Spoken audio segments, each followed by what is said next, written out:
আসসালামু আলাইকুম। এই রেসিপি শুধু একবার বানিয়ে দেখুন, খেতে কিন্তু অনেক মজা হয়। গরম ভাতের সঙ্গে এই রেসিপি থাকলে আর কিছুই প্রয়োজন নেই। এজন্য আমি এখানে হাফ কাপ চিংড়ি মাছ নিয়েছি, দুটো মাঝারি সাইজের আলু নিয়েছি, 3টা রসুন নিয়েছি, কয়েকটা এরকম কচু নিয়েছি, একটা ধুন্দুল নিয়েছি।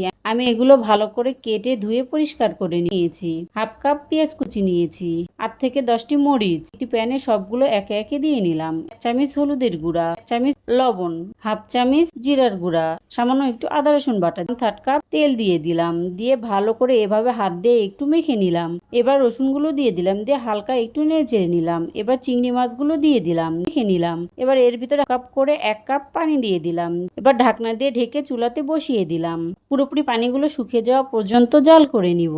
এবার ঢাকনা খুলে একটু নেড়ে চেড়ে নিলাম। এই পর্যায়ে আপনারা চাইলে লবণটা চেক করে নিতে পারেন। গরম ভাত, রুটি, পরাটা যে কোনো কিছুর সঙ্গেই খেয়ে নিতে পারেন। আল্লাহ হাফেজ।